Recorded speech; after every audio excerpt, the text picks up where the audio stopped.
Good evening and welcome to the Hampden Town Council meeting for March 16th, 2015. This time, would you please join me for the Pledge of Allegiance?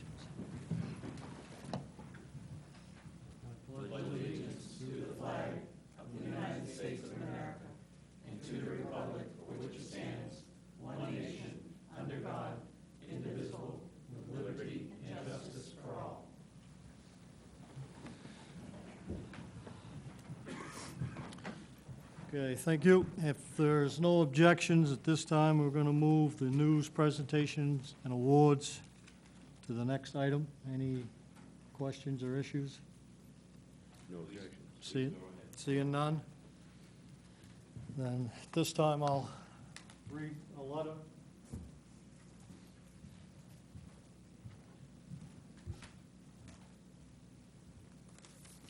This letter of recognition is from the Hampden Town Council, hereby recognizes and thanks firefighter, fire and building inspector Jason Lundstrom, firefighter, paramedic Aaron Jellison, call firefighter EMT Chelsea Young, firefighter, paramedic Matt Roop, firefighter, paramedic Matt Thomas, and Police Sergeant Dan Stewart of the Hampden Public Safety Department, as well as the Hampden resident firefighter, paramedic Al Nygren, for their efforts on February 25th, 2015 in emergency response to an accident scene on Interstate 95 involving dozens of vehicles and 17 personal injuries ranging from minor to severe.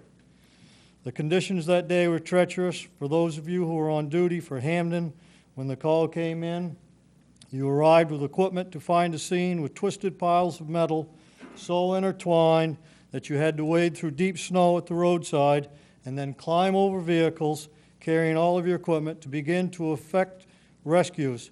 There were numerous agencies on scene, and you worked efficiently and effectively with those agencies as well as with others. Those included Hampden firefighter paramedic Matt Roop, who was off duty from Hampden but heard the page and arrived at the scene with Herman equipment to help. And then there was Hampden resident Al Nygren, a full-time firefighter paramedic for the city of Waterville, who found himself as part of the accident scene on his way home. Despite having no equipment at hand, Mr. Nygren did not hesitate to begin the process of triage and injury assessment, going from vehicle to find the most seriously injured and then providing valuable information to the emergency responders from surrounding communities that arrived with ambulances and extrication equipment. His actions certainly saved time and may have also saved lives. While it may be a miracle that there were no fatalities from this event, great credit for managing the aftermath lies with the people standing here this evening. Training and experience may give them the specific skills to help the injured, but it's their courage and their character that have made them choose careers in which they routinely walk towards situations that many would run from. We are very proud of all those individuals that we are honored that they chose Hampden as a place to live or to work, or both, and we wish to recognize each of them for their efforts on behalf of those involved in this horrific event. The town of Hampden does not have to wonder what would happen if there was a tragic event. We know. We are blessed with residents and public safety employees who will go to the extra mile to help, who are professional and effective in the face of chaos, who work well with sister agencies, and who find a way to get the job done no matter what. On behalf of the Hampden Town Council and the town of Hampden, thank you. We have a letter of thanks for each of you in recognition of your efforts. And when I call your name, I'd like to have you come up and get it, please. Matthew Thomas.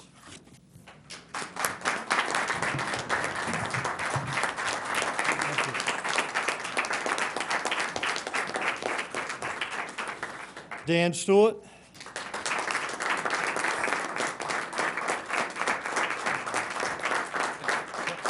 Thank you. Chelsea Young, I don't believe is here tonight, but I'm sure Chief Rogers will make sure she gets that.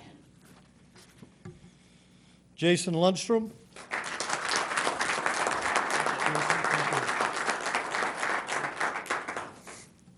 Aaron Jellison.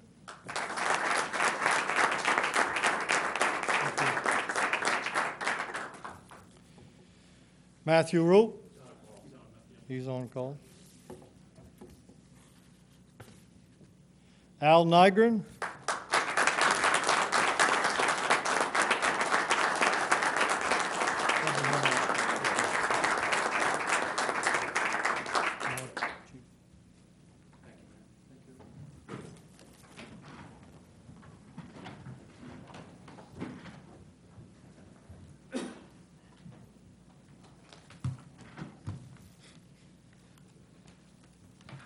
The next item tonight is the consent agenda. Does anybody have any questions on the consent agenda?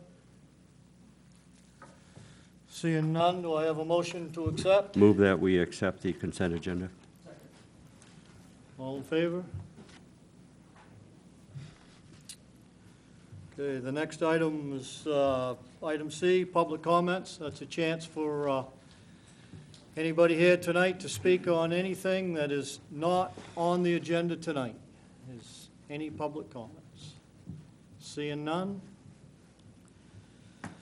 Next item is the public hearings, and we're going to have Jason Lundstrom's going to come up and explain each one of these items one by one. Sure. Thank you, Jason. Sure. Jason Lundstrom, Fire and Building Inspector for the town of Hampden. The first item, number 2A, essentially speaks on repealing the building code ordinance, as the current ordinance is basically obsolete based on the fact that the state has pushed MUBEC down on the community. So that would be 2A. 2B. We have to do it each separately. Are we going to, I wondered that I if we're think. going to do it. Yeah. Sure. Any comments on 2A? Public comment? We don't have public comments on public hearing, I don't believe. No? Because this is just going to, this is just a public hearing, right? Yeah, they speak after he's introduced. The public? Yeah. For them, against them, and for public, for the public.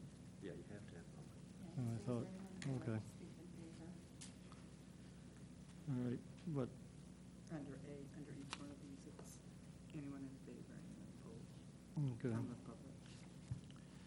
All right, so is there anybody in the public that is for it? Public comment? Would like to speak? Anybody opposed? Seeing none? Any council comments? I make a motion that we repeal for the town of Hampden, the building code ordinance adopted September 16, 2002, as Second. amended on March 27, 2006, and June 19, 2006. Now I second. Any other discussion? All in favor? Okay, item 2B. Okay, essentially 2B does the same thing. It speaks on repealing the residential building code ordinance, as that code ordinance is also obsolete after the state adopted MUBEC. Okay, public comments, anybody speaking in favor? Anybody speaking opposed? Councilor comments? And I'll make a motion then that we repeal the residential building code ordinance for the town of Hampden, adopted on March 27, 2006, as amended on June 19, 2006. Second. Any other discussion? All in favor? Okay, item 2C. Okay. Item 2C speaks on the adoption of the Maine Universal Building and Energy Code ordinance. There's several sections in this, so I'm going to kind of go through one at a time. I'll read through them. I guess if there's questions along the way, we'll go from there. So Section 1 essentially introduces the ordinance and where it applies, the types of projects that the ordinance applies to, and so forth. Section 2 speaks about the administration of it. 2.1 identifies who will serve as the building official and ultimately who will issue the certificate of compliance at the completion of the project. Section 2.2 will outline who will inspect for MUBEC compliance. Section 2.3 discusses the third-party inspection option and where it applies, discusses how the process works, and outlines the owner's responsibility if that option is used. It removes the option for residential construction, essentially 1- and 2-family dwellings and townhouses.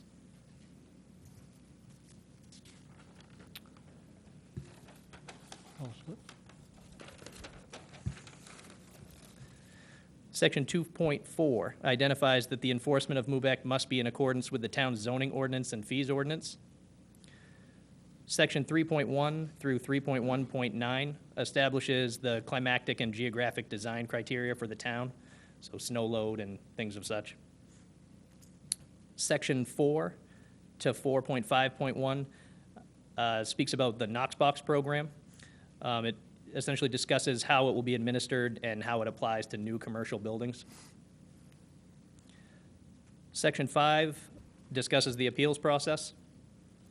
Section 6 identifies civil penalties. Section 7 is the savings clause, and Section 8 is the effective date if the council approves it, when it will go into effect. Okay. Public comment, anybody in favor? Anybody against? Council comments? Councilor Marble? Just a question, and I don't mean to hit you unprepared. No, it's okay. You've had to work under both codes, basically. How do you feel about this? Is it too early to have a handle on it? I've only myself worked under the MUBEC code. Okay. I didn't get an opportunity to address BOCA. That comes up on a data occasionally because there are projects that happened before my time here, and we address those as they come. But as of the time I came into office, we only address MUBEC. Any other comments? Councilor Dupre? We discussed in committee, which it was not, the committee decided to leave it the way it is, but I would also like to bring up again that I feel that people should have the right to have a third-party inspector if they choose to do that and have their expense. Councilor Shakespeare? Jason, earlier today, you explained to me why it was advantageous for us, the town of Hampden, to do it in-house rather than to have a third-party inspector, per se. Could you just reiterate that? Absolutely. When a contractor elects the third-party process, that third-party inspector is tasked with enforcing the MUBEC code. There are two components, one being the MUBEC code, and the other element is the life safety code. When a third-party inspector inspects a project, they are looking at specifically from a MUBEC standpoint, with zero regard to the life safety code. So essentially, the town officials are tasked with enforcing life safety because that's an ordinance that we follow here in Hampden. So given the fact that we have a MUBEC ordinance and NFPA life safety ordinance, that component gets missed with the third-party inspector. So the town still has to go ahead and inspect for life safety violations. The only issue is that when a project is third-partied, when they use a third-party inspector, the town doesn't access that property until the project is complete. When you access the project when it's complete, those life safety issues haven't been inspected all along, and you end up in a situation where if you find violation, you're having them fix them at the very end of the project when they could have been addressed throughout the process. And the town officials were able to capture that as the project goes forward. Yeah, which I completely understand that. I just think that people should have the right to choose which they would like to do. Councilor McAvoy? Question. Sure. On these life safety issues, why are they not addressed by these third-party inspectors? If the state feels that this is a necessary component, why is it not there? It's a valid question, and to be honest with you, I'm not sure why the state didn't allow a mechanism for third-party inspectors to become certified to conduct those, but there's no rule in place that would allow them that training or that certification. It basically falls on the building official for the town. So when that's passed down, they are certified as to inspect for MUBEC, but they aren't given an opportunity or there's no mechanism in place to get them trained to inspect for those things at this point. So I'm presuming that you and whoever does this are certified to do these? To do, yes. What types of issues do you actually look at? What falls under this There's so many issues. I mean, it breaks down to, you know, stair tread depth, height on stair treads, stair railings. You know, one of the codes is that the stair railings have to terminate to a 90-degree angle so that you don't catch on them when you go down the stairs. There's so many things, and the major problem that we see is that the codes are not interoperable. A lot of them refer one to the other, and we're constantly going back and forth trying to make sure that, okay, we've got this from a MUBEC standard, do we also have this from a life safety standard? And there are a lot of issues that come up with that. So I think it's very important from the town standpoint to try to capture, you know, both of those things and not just from the MUBEC angle. And I think ultimately, to be honest, I think at the end of the project, if both angles are captured, it could actually save, you know, the homeowner and the contractor a lot of headache at the end, because those things are taken care of through the process, not at the end of the project when it's complete. Jason, typically, how many third-party inspectors do we use on a residential in the year? I'd have to go back and look at the numbers. It's a very small percentage of inspections that opt to use a third-party route this way. Any other discussion? What's the council's favor? I'll make a motion that the town of Hampden adopts the Maine Uniform Building and Energy Code Ordinance, better known acronym as MUBEC. Second. Public comment? I guess, I don't know, I still have an issue with not allowing a third-party inspector. You know, I just, if I'm gonna build a house and I wanna spend the money to have that third-party inspector, and I find out at the end of my house project that there's things to do, well, shame on me. You know, I made a mistake, or hey, but it still gives me that right. Well, there's no saying. Also, Sir Royce?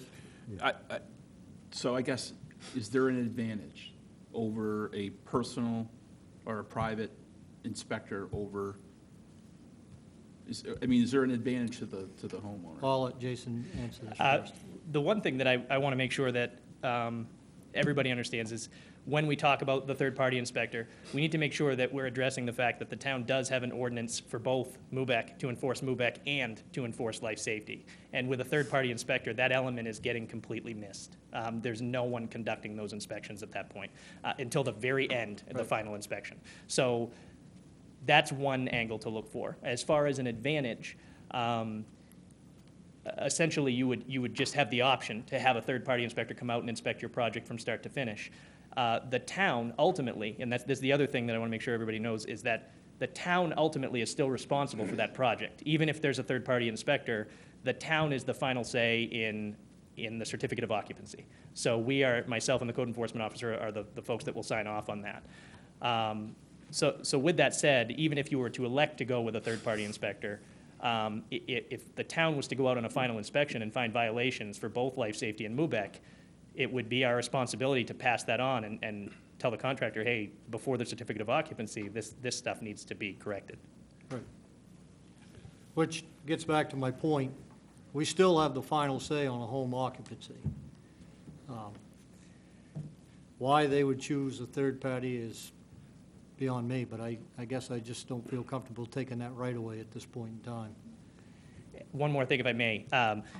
The other angle to look at is when a project is complete and we arrive to do the final inspection, some of these life safety issues, they range from being very small to, you know, terminating a railing to a 90-degree angle to cutting a foundation down and making egress windows in the basement because it was missed. They range from, you know, $30 to fix to $10,000 to fix. And I just feel that the town, at the completion of a project, going in and telling a contractor, hey, this was missed. You had a third-party inspection, and this was missed.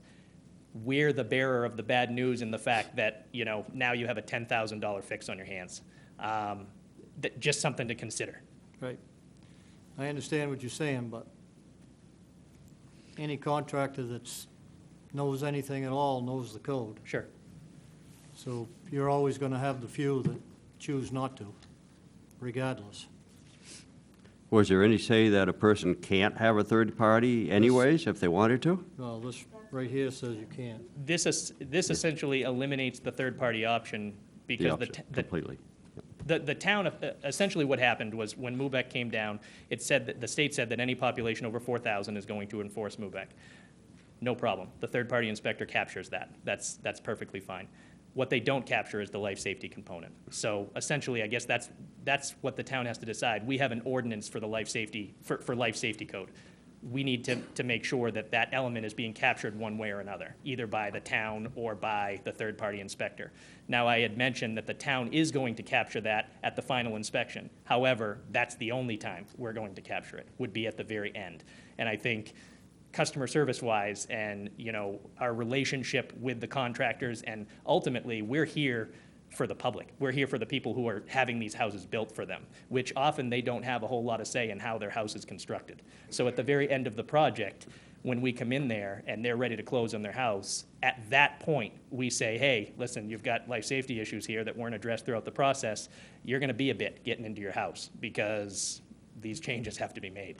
Well, I can understand what David said about any contractor with his salt should know. However, I was at a job recently where a carpenter did a railing job on a staircase, and the inspector, this was in Bangor, came in and said, where's your returns on that railing?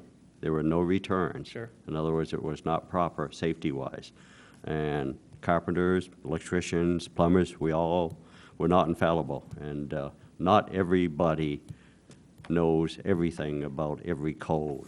And that's why you have inspectors, to make sure it is done right. So, Sure.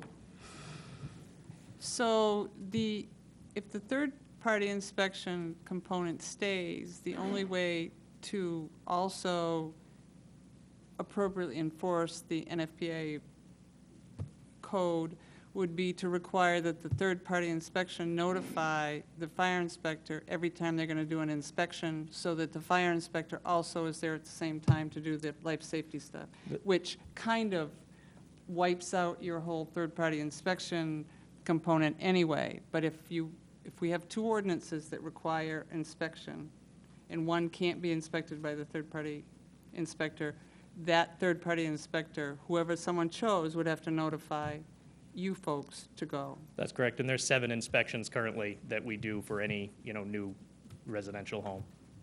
Councilor Okay. Marble for just a minute. It just seems to me at this point in the conversation that effective and legal implementation of law pretty much makes the choice impossible to have a third-party inspector without the finality of the town inspection if they can't do life safety code. And it puts the town generally in a potentially bad situation of not being able to alert an owner in process that he's going to incur cost, but only coming in at the end. And so maybe what we ought to think about is a conversation with Representative Davitt and Senator Cushing about what can we look at a state level, if anything, because I don't see a solution to what is a very fair concern on your part here. Well, just a minute. Councilor Royce. I agree with you, Mayor Ryder. I think I want to give people the power to make any decision as it pertains to their own property, as it pertains to construction, everything, whatever decisions they want to make. My only concern is if it isn't to their advantage, and at the end of the day, we've got to rely on you to do that. And if it's not done right, and you know, the other concern I have is we say, yes, you can use a third party, and it's not done right. You know, could they come back and say, you as a town said I could use a third party person? I just don't see the advantage to the homeowner, the property owner.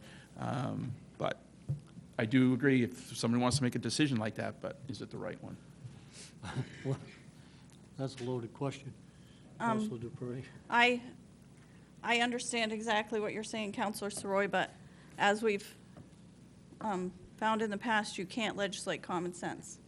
If somebody wants a third-party inspector and they know the risks, I feel that they should be able to do that. I get, my question for you, Jason, would be, so when you go in to get the permit, they set up your inspections as you go along in the process. as we both well know. Sure. So if say I chose to have the third-party inspector, is there any way that, as the town, we could say, okay, but we need these life safety issues addressed? That's also going to be part of your requirement. So when you get to a certain stage, even though you have a third-party inspector, the town is going to come in and do this life safety. I mean, is that an unrealistic thing to ask? It would be hard for the code enforcement department here to dictate, since these residences and these buildings vary, you know, specific to specific projects, to outline all of the things that would need to be hit on for life safety would be a huge task, to try to come up with a list. And it would vary, it would be different based on different projects. Like I said, the stair railing is just one example of Right. thousands. You know, and when we go through and we look at them, to try to spell those out ahead of time, I understand what you're saying, to try to maybe remind them so that those things are hit, so that when we do come to inspect, they would be taken care of. And I wish I could say that we could come up with a list, but I don't feel comfortable that we would hit them all. And Right. now we're getting into a situation where we've told them what they do, and then we go to inspect the project, and they say, well, that wasn't on the list. You know, you didn't write that on the list. And I'll say, yeah, you're right, we didn't, sorry. But I mean, if you physically visited the property and said, okay, you know, that egress window's not right. And that's what Town Manager Sauer was saying, is that we would have to essentially go to the project 7 times. And in order to do that with all of the other projects going on in town, it would take coordination with a third-party inspector to call and say, hey, listen, I've got a pre-pour footing inspection. You got to come out here and check it. I've got a pre-pour. There's 7 inspections that would be the case for. So you would be relying on the third-party inspector to call us for all 7 of those inspections and have us be available for all 7 of those inspections at the time that they were doing it. But all So- 7 of those are considered the life safety inspections? Maybe not so much as the concrete, because, you know, that's, the concrete is, that, you know how that works. But as far as the framing, sure, and the you know, some of the other stuff that goes into it, you know, so I would say maybe it would be fair to say 3 or 4 of those inspections would absolutely have to be captured. Councilor Marvel?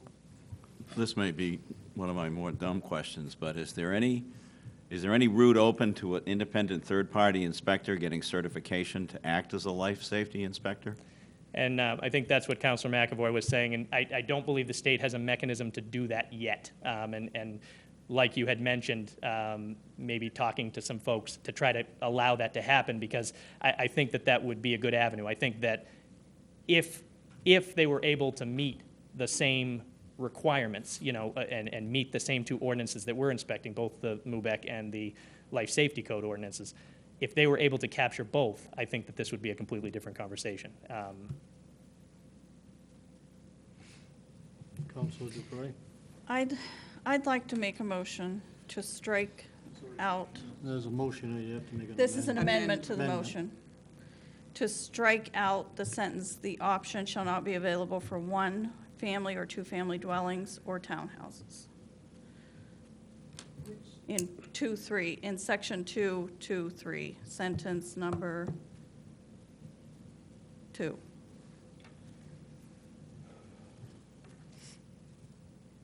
Need a second on that? Second. So I guess it goes back to my original thought. I don't know as if this is a big issue as far as numbers. How many we actually run into on a regular residential house. So, yeah, I guess my original thought was I hate to take that opportunity away, but that's just my opinion.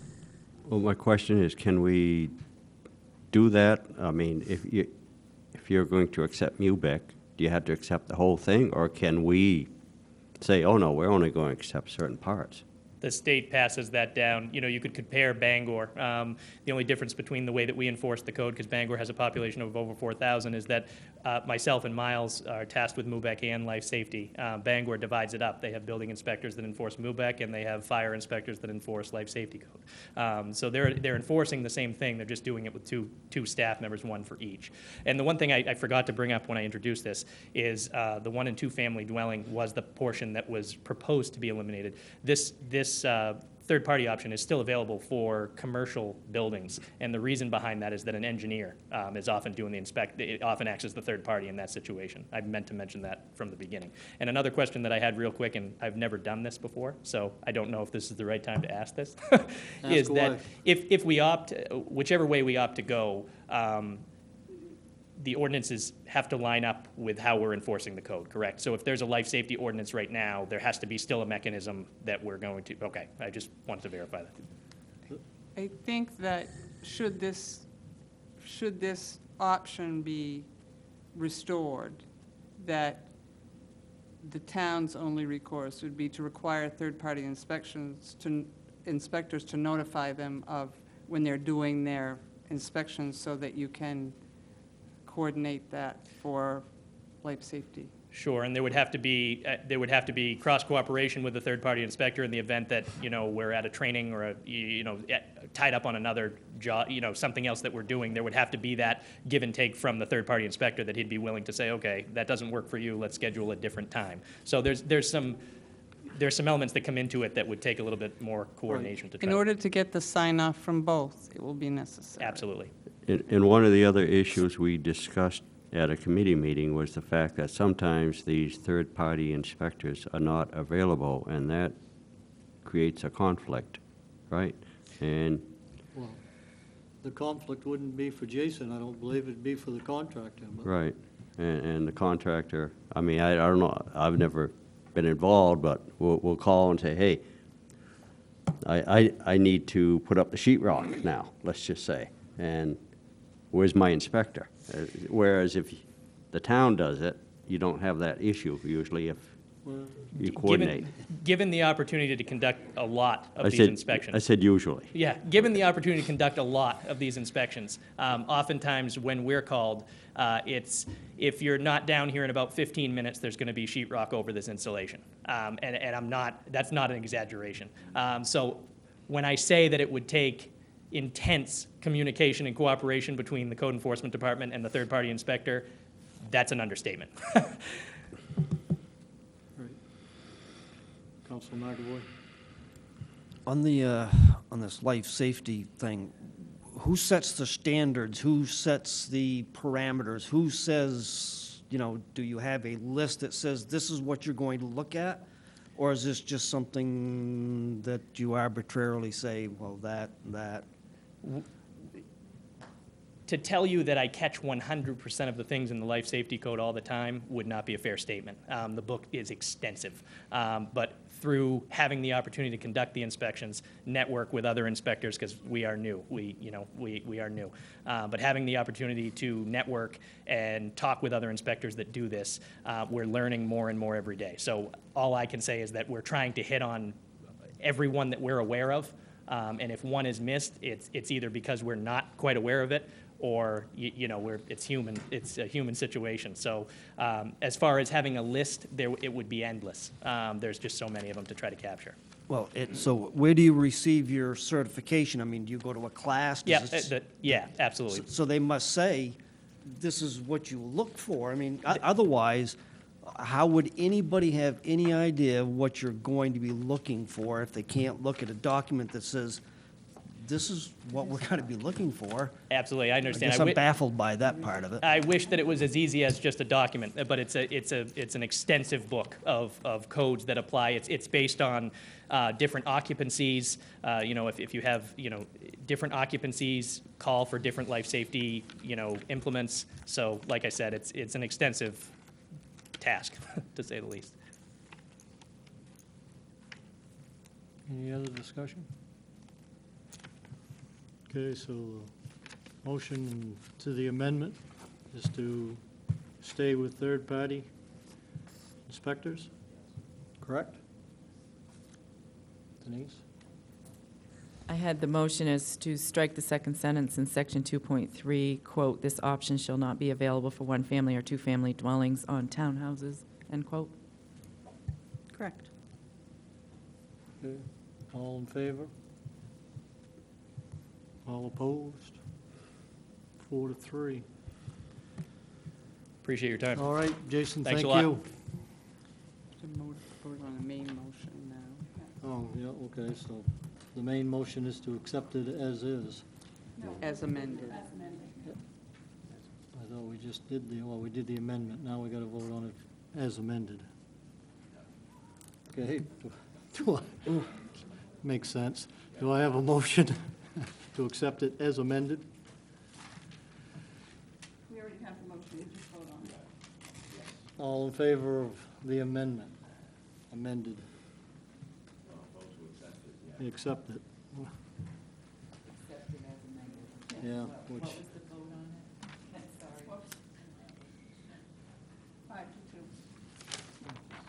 vote 3 times.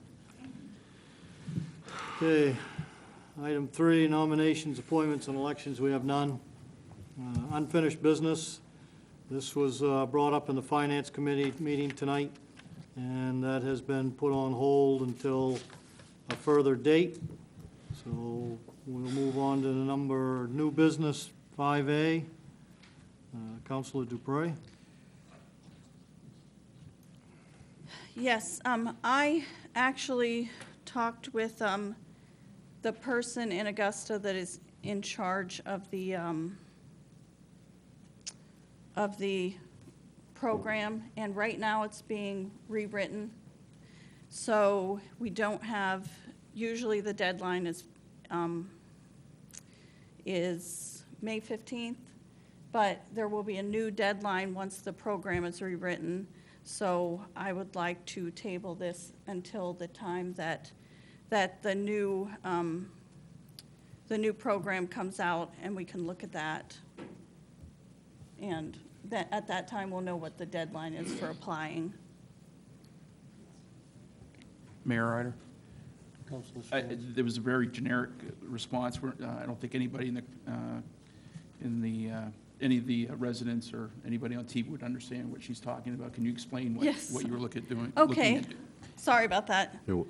The Certified Business Friendly designation, which is a program through the state of Maine, I had proposed that we have have Dean Bennett apply for that by April 15th, but right now the program is being rewritten. They're making some changes to it, and once the changes are done, they said they'll have it on the website, what the new deadline is and what the program has, what changes have been made to the program. Yeah. So I would like to table this until the time that the program is completed, the changes to the program are completed. One suggestion, could we move that to planning and development when we meet with Dean and go over that at the committee as a request? Yeah, but again, we could wait until we actually have the, New guidelines. sorry, until we Right. have the new guidelines. Yeah, Right, but we could Yes, address do that that at first. planning and development first.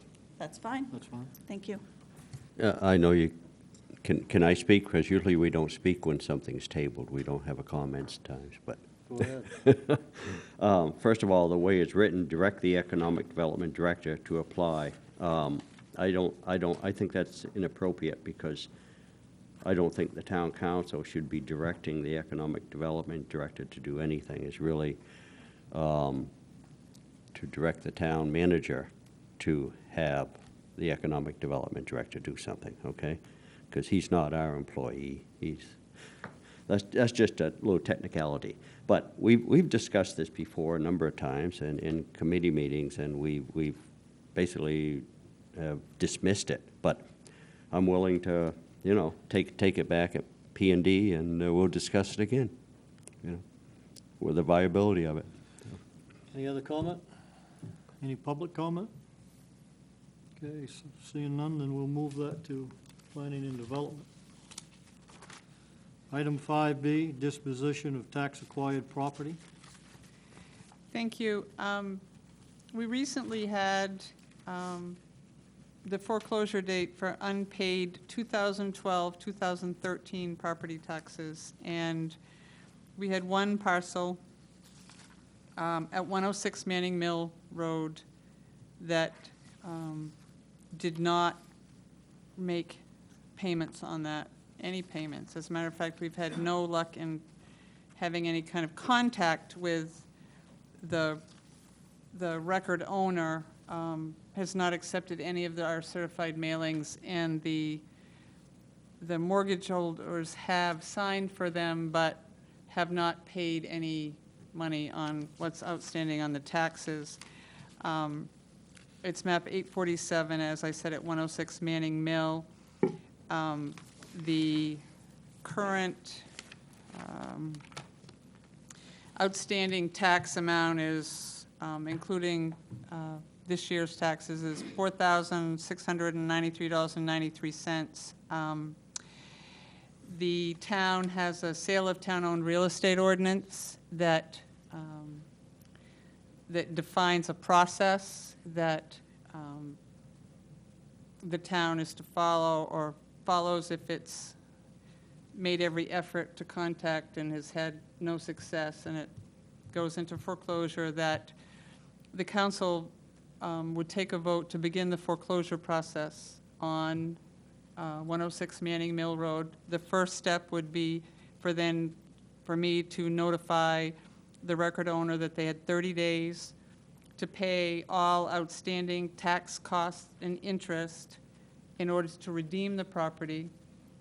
And if they fail to do that, then the next step is notifying abutters, but as part of an advertised public sale by bid, sealed bid process for this property. So what I'm asking for this evening is for the council to vote to begin foreclosure process for unpaid 2012-13 property taxes at 106 Manning Mill Road.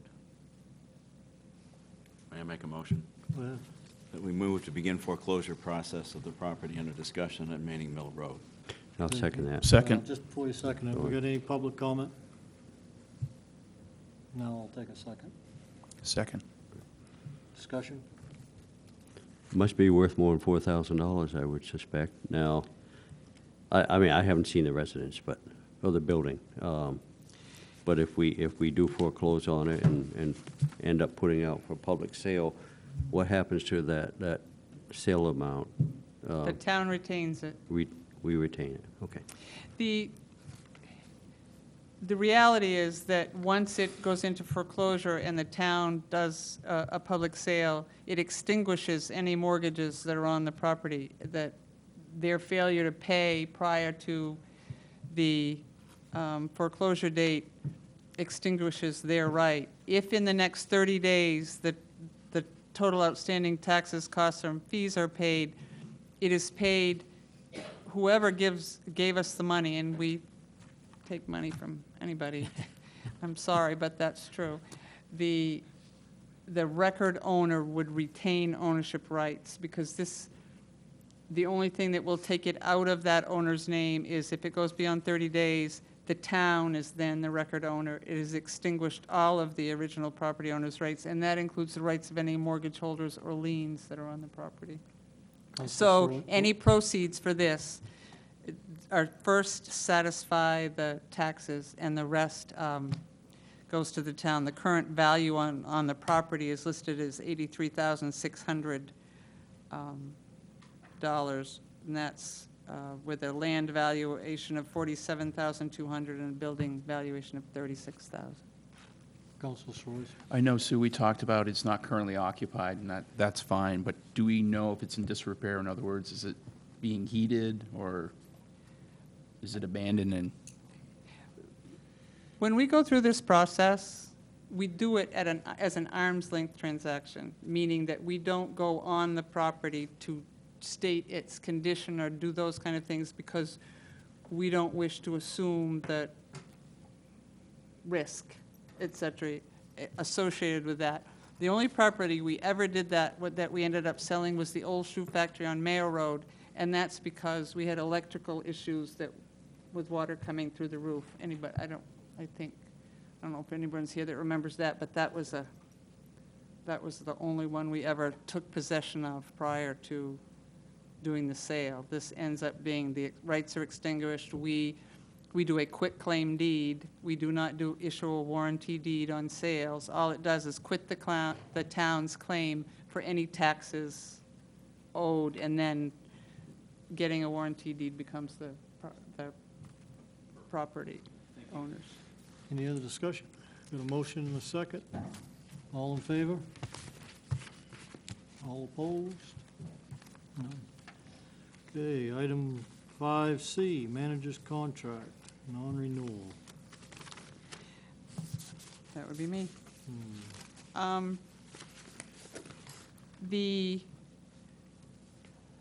My contract with the town of Hampden expires on June 30th of 2015. And the terms of my contract require the town or me, depending on who is doing the deciding, I guess.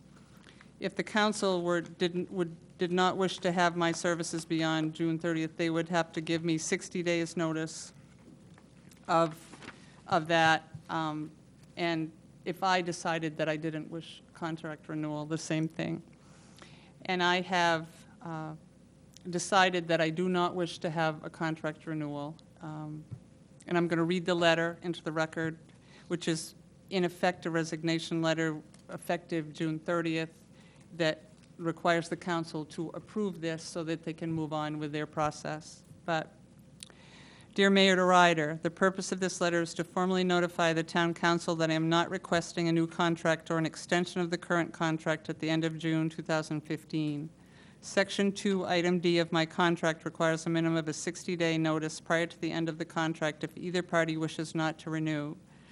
By providing notice at this time, the town will have a full 3.5 months to find a new manager. The town of Hampden is an amazing community, and I have been honored to be its manager for the past 14.5 years. Family health issues that have recently come to light have caused a change of plans, and Dan and I will be working to simplify our lives. However, it is my plan to work through the end of the contract, assisting the council with the upcoming budget, selection of a public works director, and contract negotiations with the police and fire unions, with my last day of work to be Tuesday, June 30th, 2015. I am hoping that this is a smooth and positive transition for the town employees, the town council, and this community. As I said, I'm happy to stay and assist the council with its budget and contracts and those kind of things, but the council will need to find a new manager to move forward with.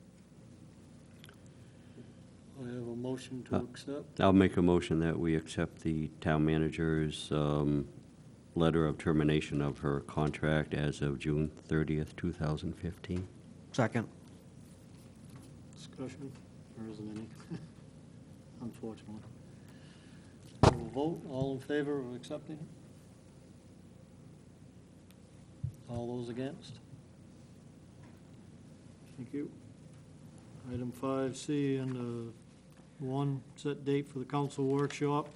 We had a discussion in Finance Committee earlier this evening about setting up with Eaton and Peabody in the search for the town manager. I have some dates that they are available. This is for the first. For the first workshop at the beginning of the process.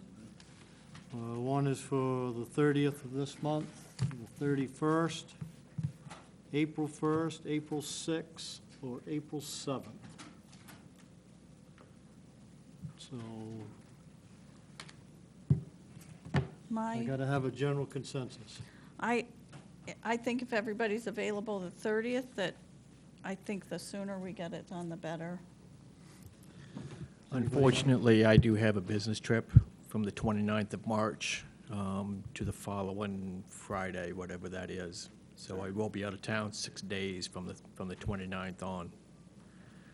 So I believe April 6th would be the earliest that I would be able to be there. That would be a town meeting, wouldn't it? Yeah, council meeting, April 6th. 7th is a Tuesday. Yep, 7th is Tuesday. Councilor Marvel?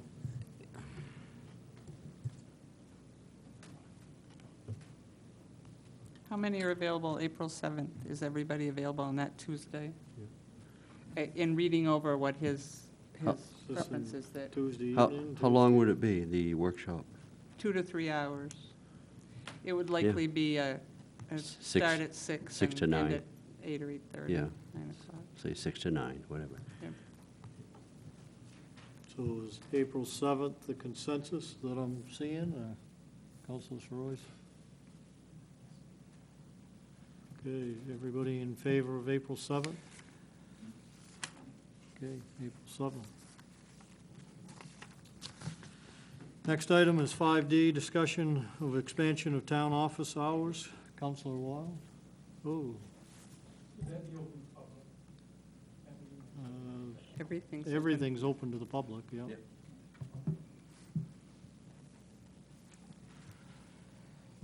Well, everything except in executive Executive session. session, But sorry. this would not be held in executive session. This is a workshop. Councilor Wild? You know, just, I'm sorry. Is this part where we're going to talk about the hours?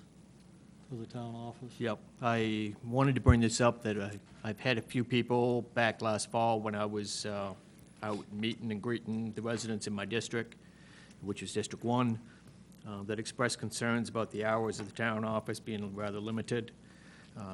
They feel that Friday is a day that they do a lot of business, taking care of things, permits, getting permits for garage sales, yard sales, hunting licenses, ATV licenses, and it's made it a little bit more difficult. Since then, I've had several people talk to me also, including people coming into my own business, talking to me about it, and so I did tell them that I would bring this up for the council to discuss, to see if we could expand the hours from 4 days a week to the 5 days a week. I'm not necessarily set on the exact hours. A good starting point for discussion would probably be 8 to 5 or 8 to 6. Okay, any comments? Councilor McAvoy? We're talking about moving to a 5-day per week, Monday through Friday, correct? Yes, sir, that's what Okay. we're talking about, Monday through Friday, rather than 4 days a week. The 8 to 5 seems to be a typical business day, hours, so I'd like to go to 8 to 5, 5 days a week. Councilor Dupree? I think that, I know that the original reason for changing this was to extend the hours of the town office. And I think that we should look at some other options, like maybe 3 days, 8 to 5, and 2 days, 10 to 7, or something like that, so that we have some days when we're open a little bit later for people, but still the same number of hours per day. So it wouldn't add any hours to but it would give 2 days a week where we were open later for people that couldn't get there by 5 o'clock. Just some different options that we could look at. Councilor Marvel?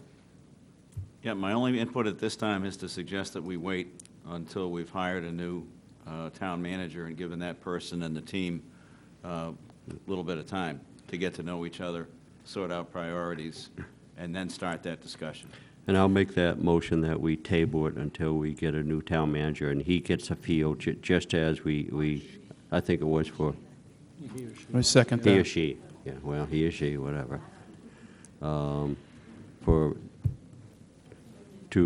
Just as we did on the video, and I forget what else it was. But if we could table this until we receive a new town manager, I think that would be. I second that. Yep. Councilor Royce, did you want? No, I agree with both counselors. I think until we have the new town manager, allow he or she to make a decision about how they want to manage the office and come with a recommendation. I think changing it with everything going on with Sue leaving, I think it's not good timing. Do we have any public comment? Seeing none. I guess I'll weigh in. My thoughts, I'm going to agree that right now is probably not in our best interest. It's kind of hard for me to sit here and figure out what hours is best for the town office when I don't work in the town office. And I have no idea everything they do all day long. So I would rather wait and see the new town manager come on board, let them get a feel for really what takes place in that town office, so they can give us some input, and then come up with a plan, so be if they want to change the hours. But I think at that point, if we do, I think it should go to the Finance and Administration Committee first. That's where, go to the committee and get discussed and come up, and then be sent to the council, would be my thoughts. This is the 6th year that it's been 10-hour days to allow from 7:30 a.m. to 6 p.m. So whatever transition you ever consider will require some sort of implementation. The concerns about things like having some days this hours and some that if it's not consistent, it just becomes an issue. Oh, absolutely, and I've discussed this with a few people, and some are pro, some are con, against it, and there's a lot of ramifications one way or another, even with the public or with the town employees. One way or another, it's, has to be thought out if we are going to change it again. And one of the other reasons it was changed, I think you saved like $12,000 or something at the time. The year that it was implemented was the year that town employees took no raise. The unions opened their contract and put in a filler year and didn't take a raise in that year. We did a number of things to try and curtail expenses, and one of them was that by closing this building, this side of the building, 3 days in a row, showed substantial savings in electricity and heat, and that was built into sort of the way we've done our budget since then. But, so I would assume that whatever review you do of this long-term will include the same review of costs for the building as well as that. Just to be clear, what was the year that we replaced the heating system in the building? About 6 years ago?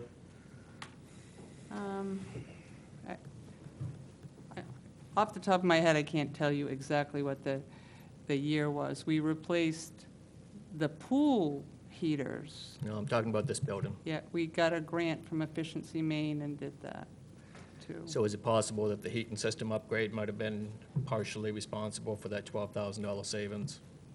And that this would not add on a lot of substantial costs, I think just that to be we will clear? be able to analyze that because we know our usage and would be able to, we know what the building is set to when it's closed, so to speak, and what it would have to be otherwise. I think we could do a pretty good guess of what that is. But certainly just all factors to look at that would be sometime down the road. Any other comments? Yeah, no, just at this moment, I'm not willing to say one way or another. I mean, maybe at the time, when we decipher things a little bit more, that maybe we'll want to do it, and maybe we won't. We'll just have to wait and see.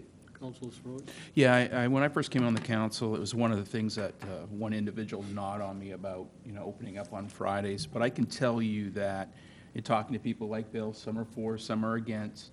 But if you ever drive in here, and usually when I stop by, it's after work, 5:30 or so, there's a line of people because it's convenient, people come home from work, they stop in, they do their business, or early in the morning, and we usually have a line of people. And Sue, correct me if I'm wrong, but it's probably your busiest time of the day? I can't say it's the busiest, but between 5 and 6, we see a steady amount of business. Yeah, so I think, again, we really got to think about it before we make a decision. Same as Bill, I can go either way on it, but there is a convenience to being open later than 5 for people. Okay, no more discussion. And Bill, you had a motion? Yeah, I just motion that we table it until we receive a new town manager, male or female. Do I have a second on that? Second. Greg seconded. Any more discussion? All in favor of tabling it for now? All those opposed? None? Okay. The next is the new business, is the flag project. Services Committee recommendation. Councilor McAvoy. Thank you, Mayor Ryder. At the March 9th Services Committee, we discussed a request by a veterans group that the town assume the responsibility for putting up the flags which have adorned Main Street for many years. The group is willing to donate about $1,500. And Sue, could you tell me what the exact dollar amount is? Or do you recall what it was, $14.96 and some change or something like that? Something like that, yeah, 15, 16, or 14.90 something. Right, It was yeah, a- okay. I'm going to use $1,500 to defray the expense of the installation which occurs around Memorial Day, and the flags are removed when the town puts up the Christmas decorations. The consensus was that the town should not be taking on any responsibilities which would create an expense for the town. The committee voted to recommend to the town council that the town continue the flag project until the donated money was exhausted.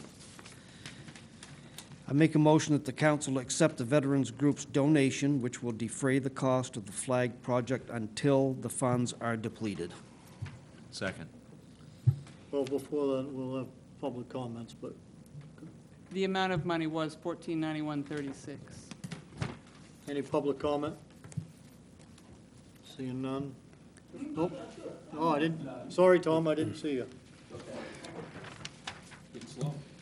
You gotta speak up. Speak up or jump up. Tom Brand, 262 Western Avenue. I just wanted to say that at the Hampden Business Association meeting this past Tuesday, this was mentioned, and there were several people at that meeting who said that they liked the flags being there and they'd like to see them continue. And what they suggested is have set up a donation box or donation reception point on the counter in the office for people when they felt like it to make donations. And there was one other person that also suggested it might be reasonable for individual businesses to adopt a flag and see that it's taken care of. Just Thank you. information. Thank you. Okay, so we had a motion, seconded. Any other discussion? Yeah, Shakespeare? yeah, I'm not sure if it was, I guess it was at a committee meeting, but Jeremy Jones, he volunteered to be involved. Yeah. And I will volunteer, if I may, as a counselor, but as a citizen. I'm an electrical contractor. The discussion before, concern was about somebody going up the electric pole and putting that flag up. I don't think the Hydro or Emera would have a issue with me doing it, because I go up poles all the time. And you're not going up very high at all, just to, and I guess there's only like 20 flags altogether. So Mr. Jones, we call him JJ, but, and he's willing to help. I mean, I use my truck, and I've got the ladder and the orange cone, and it wouldn't take but an hour or so to put those flags up and to fix maybe the holder on them. And the biggest issue is the flag itself, as long as they're in good repair. And if they're in disrepair, then the town will have to replace them. But I will volunteer to work with Mr. Jones and get those up and to take them down when necessary. It's no big deal, really. Thank you. Councilor Dupre? I would just like to, I agree that we should continue the project, and I think that being that we have the $1,491.36, that gives us some time to decide if it's something that we'd like to do either by donation or by people adopting flags. It gives us the time to to discuss different options on how to continue the program. I would like to see it continue, and I appreciate volunteers, Counselor Shakespeare and Jeremy Jones volunteering to help put the flags up. Any other, Councilor Royce? Yeah, Bill, when you get to that point, let me know. There's myself and there's some younger members of the VFW that can help, so we can, many hands make quick work, so. Thank you. I'm glad you say younger. Any discussion? We got a motion and a second. All in favor? All opposed? Okay, the next item on the new business is 5F, police vehicle bid results. That was discussed tonight in the Finance Committee.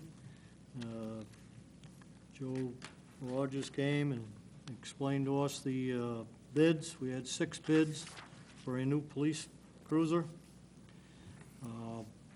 The recommendation from the finance was to go with O'Connor Chevrolet for the 2015 Tahoe for a price of $33,335 and change.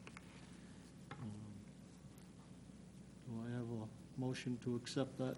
Make a motion, we accept the recommendation of the Finance Committee to purchase a Chevy Tahoe from, I think it was O'Connor. Second. O'Connor Chevrolet. Second. Any public comment? Second. Second. Further discussion? All those in favor? All those opposed? Okay, next on the agenda is committee reports. We'll start with Councilor Marble, Infrastructure.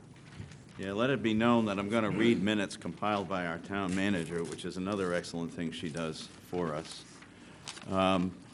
This meeting was from January 26th. Without the minutes, I wouldn't remember. We continued discussion about public works, for example, bidding out cemetery work, and agreed that we should hold off on those discussions until we've hired a new public works director and include that director in these considerations. The committee reviewed the ad that Sue and her company put together and the proposed timeline and determined that those are both reasonable. The committee reviewed the proposal from Hampden Electric to replace the 48 fixtures at the skiing center with LED lights. The net cost to the town after application of the double energy rebates from Efficiency Maine would be $3,947 and under the amount at which projects need to go out to bid. The committee voted unanimously to recommend to the council that Hampden Electric be authorized to replace 48 light fixtures with LED fixtures at a cost of $3,947. And maybe now would be a good time for a motion before I go through the rest of the report. That was, we already did. We've done this? Already done that. Time travel, sorry. Committee discussed the information presented from Woodard and Curran, engineer Jim Wilson, regarding to the town office, post office pool site plan need, and agreed to have the town manager invite Mr. Wilson to an upcoming infrastructure committee meeting. Update from Services Committee about playing fields and recreation. There was a lengthy discussion, including citizens Alex and Darla King. There was general agreement that the council needs data and a plan, that land would be essential, that public-private partnerships would be important, that this plan needs to go through the Services Committee, that a longer-term agreement for the skiing center may be necessary, and that the recreation director and the town manager should advocate for what is necessary. Under new business, the town had been offering a 50% subsidy on composters to residents for a number of years. That had trickled down to a very small number of requests, and the conclusion was that interested residents will still be able to purchase the composter through the town if they choose, but without that subsidy. There were no public comments, and under committee member comments, Councilor McAvoy requested that the subject of Jake break signs and lack of a town ordinance be included on the next infrastructure committee agenda. Thank you. Sorry. Services Committee, Councilor McAvoy. Thank you, Mayor Ryder. The same group that requested us to take over the flag program also made a request that that the town take over the responsibility for carrying and periodically adding names to the memorial which sets out here in front of the town office. The decision was put off until the group provides additional information regarding the costs involved. And we also talked about the future of the annual Children's Day event. The town does not actually put on this event. The production of it relies upon, very heavily upon volunteers, both in time and in money. And unfortunately, there have been very, very few volunteers stepping up to help. So without a sufficient number of dedicated volunteers, the Children's Day, stands a pretty good chance of not happening this year. And if there's anybody out there who is interested in helping, they should call Shelley Abbott at the rec department for more information and, see if we can keep this thing going. Thank you. Thank you. Planning and Development, Councilor Shakespeare. We had a meeting on March the 4th, and I don't have the minutes, but that's okay. Just quickly, some highlights of what we did discuss. We discussed the MRC fiber right project and the status of it at the moment. Had a little discussion about Bangor gas contract and draft subdivision ordinance amendments, which some of them we discussed tonight, specifically about a wellhead section and well drilling on properties.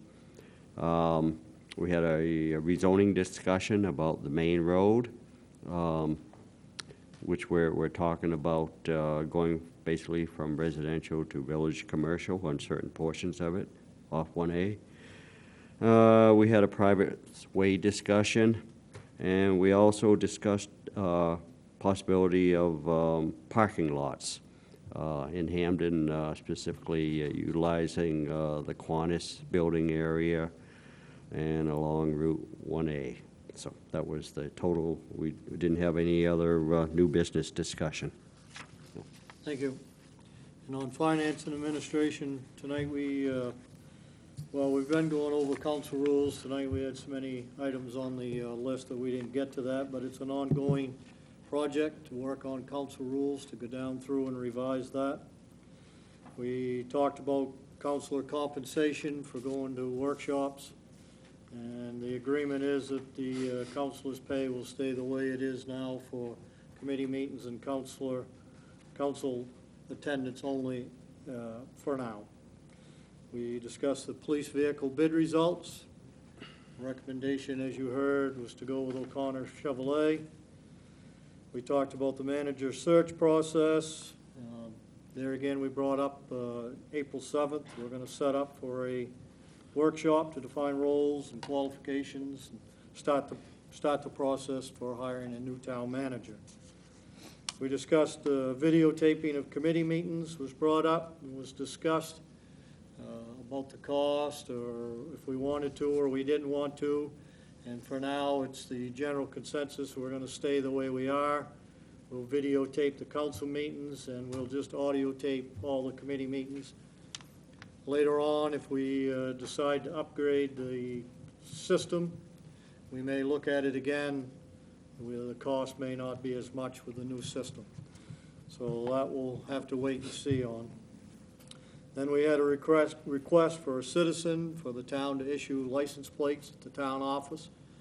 We talked about that, and there's been a lot of suggestions to do it, but we're still going to hold off on that until we find a new town manager so we can find out what the workload is in the town office and get their input before we make any rash decisions. And I think the only thing that we had ongoing was the floors, and I think they've finished the first phase of that floor, right? They've done part of it, but they've stripped them all, and they've got some of the molding portions done. They're working in the community room and in back this way. So that is still ongoing project. So with that, Managers report. A reminder that the second half of the 2014-15 property taxes is due by Wednesday, April 1st, to avoid interest charges. 30-day notices for unpaid sewer bills will be going in the mail tomorrow. Those remaining unpaid 30 days later will have a lien filed, and not filed. I love spell check, which says field is a word, but it should have been filed. The Hampden Unified Basketball Team will be playing for the Eastern Maine Championship on Tuesday, March 17th at 4:30 at Hampden Academy.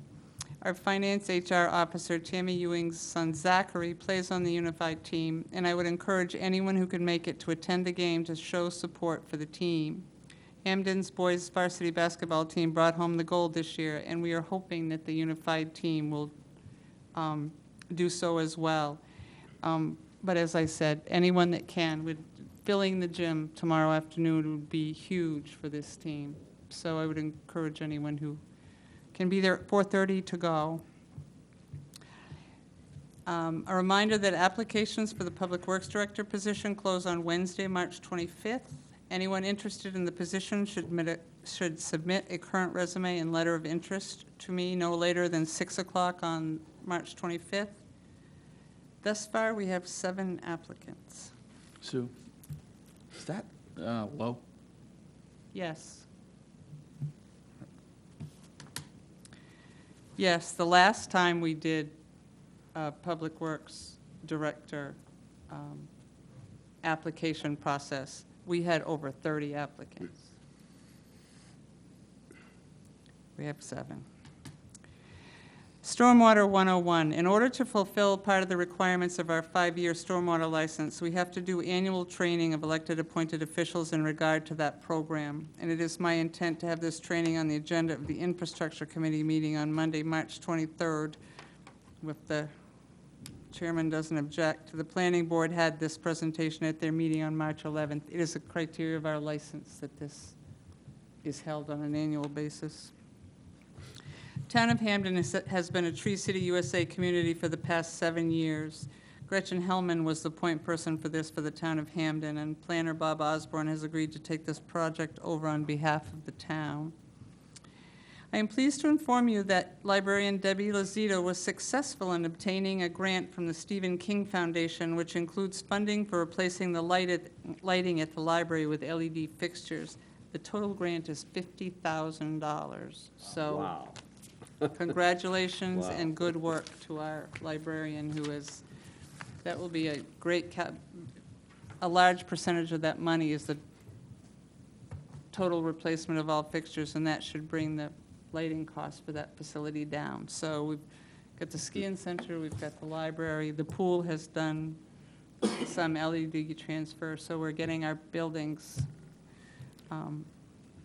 down. Again, also roads are posted to heavy loads already, and if the temperature is above freezing, no heavy loads. And finally, I met with the Department of Labor on Thursday, March 12th, to discuss the $3,500 in fines that were assessed for an inspection that they did on September 3rd of 2014. The fines related primarily to records related to hepatitis B, shot, or waiver records in the fire department and recreation, and work zone safety and globalization training for public works. The records issue in the fire department was primarily due to the retirement of the fire department's long-term training officer and transition to the new person with that responsibility. And the recreation department was missing just one Hep B waiver, and that has since been signed and placed in the file. Public Works is also now current on all required trainings. As a result of the meeting, the fines were all waived, with the exception of a $250 administrative fee, which they began charging as of 3 years ago, even if all assessed fines were waived, they still charge either 10% of the total or $250, whichever is lowest, and the $250 is what the town had to pay, not the $3,500 that was initially assessed. Thank you. Thank you. Now, councilor comments. Councilor Sorois. Yeah, I'd just like to say I've had a couple conversations up to today with 3 individuals who currently work for the town, and I will say that there's some apprehension, some people that aren't happy with the fact of Sue and her resignation, and people expressed concerns that could even include leaving. And I know, Sue, that you have your ear to the ground and everything else. We've got a good team here, and I'd hate to see us lose individuals because of this change. You know, we're going to do everything we can to bring someone in of your caliber. But, you know, if you could just rally the troops and have them rest assured, that'd be great. I also wanted to bring up, you were talking about the monument out front. Is it, names go on there that are people who were living in Hampden when they were called to active duty, correct? Well, not just called, but ones who have entered or volunteered from Hampden, for instance, high school kids or whatever, or later, Okay. who entered military service when they lived in Hampden. Lived in Hampden? Yes. Okay. So when But there some- is an active duty component to it. It's not that they just went in. Right. It's they also had active duty beyond. So when someone submits an application, they state that, correct? That's correct. So there should be nobody on that monument that did not live in Hampden. That was the criteria that the committee set up for what they, however, since this services committee meeting, at which there were a number of other questions that were asked, find out how they do this, find out what things cost, I've received that information. And one of the pieces of information was that they have someone fill that out, but they don't go through a verification process. So they just rely on the person to be That's honest and correct. upfront? Okay. I'll catch up with you after the council meeting. Thank you. Counselor Wild? So far, I've been here for about 2.5 months, and I've observed some behavior that I am not really pleased with. I've seen Hampden citizens come to both the council and the committee meetings to speak up on a few items on the agendas. Some of the councilors are less than receptive when they do speak. I've seen other councilors during councilor comments talk about agendas, that people come here and they have a certain agenda. I think we can agree that everybody should have a voice in this process, and I think that some of us need to be a little bit more open on this. I've been told it's not our job to oversee budgets, but rather to set policy. And then I hear over and over about how hard the council works on the budgets. So I hear opposing views everywhere, saying that there's no need to micromanage is a politically correct way to say I don't want to look at this. In my opinion, it is our job to trust, but it's also our job to verify that what we vote here on the council is carried out accordingly.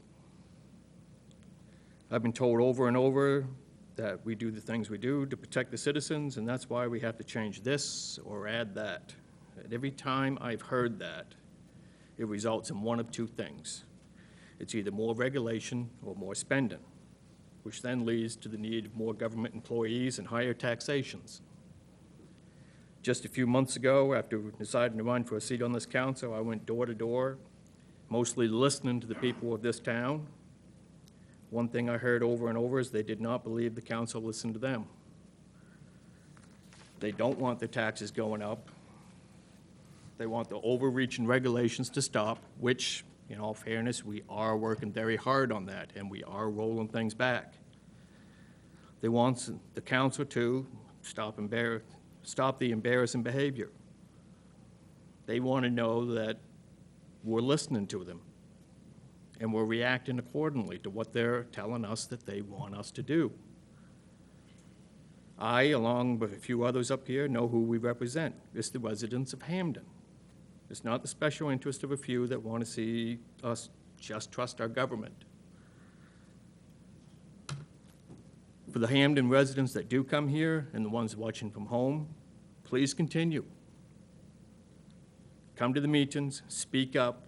Don't let the behavior of a few deter you from coming and speaking your mind. Last time I checked, this was still a democratic process. All opinions are valued. On a lighter note, St. Patrick's Day pretty soon. So after this long winter, I think we need an excuse to celebrate a little bit. Thank you. Councilor Shakespeare? St. Patrick's Day tomorrow? Well, Sue and I are, oh, you got green on? Okay, we're just ahead of the curve. I was Mr. in Mac- hopes we weren't going to be here after midnight, but I do have a couple of things. Yeah, on the monument out front, even though, let's say you went to Hampden Academy, if you lived in Newburgh and entered the service, unfortunately, your name wouldn't be on the monument because you didn't live in Hampden when you went, even though you were probably considered a Hampden boy because you went to Hampden Academy or from Winterport. Anyways, I had the privilege last Wednesday evening to attend the planning board where our planner, Robert Osborne, gave a superb presentation about stormwater. It was about an hour long, and as our town manager said, she scheduled it for the infrastructure committee meeting for us to receive the same presentation, which we're required to do once a year. However, I was so impressed with that presentation. I would really, even though it was televised, I don't think too many citizens, I don't know how many citizens watch the planning board meetings on Wednesday evening. And it was really so informative. I'd really like to somehow have it presented.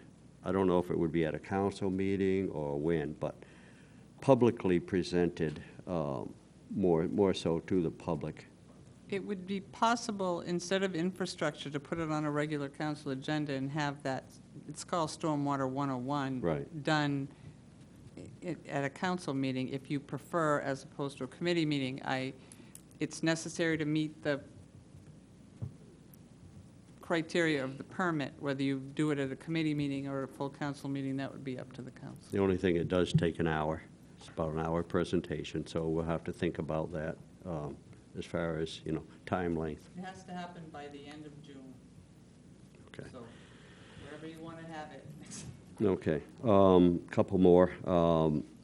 Number one, you mentioned about the library and the $50,000 grant, and that should reduce the electric bill. The answer is yes, it will substantially reduce the electric bill. I wish all fixtures could be LEDs, because if you look at the amount of light output from an LED compared to an incandescent or a CFL, which is a compact fluorescent lamp.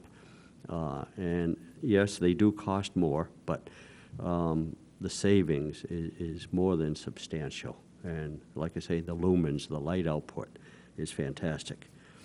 I think the last thing I wanted to mention, I wanted to, like Councilor Sorois, basically thank Sue. She's got a couple of supporters here this evening from the Maine office, and we do appreciate, more than appreciate your past, 14 and a half years, almost 15 years of service. And I'm sure we'll be discussing this in the future, and we really appreciate you working with the council and working us through the acquisition of a new town manager to replace you. Thank you. Councilor Dupre? The only comment I have is I agree with some of Councilor Wild's comments that we are here to serve the people. I wish we could get more people to come to the council meetings.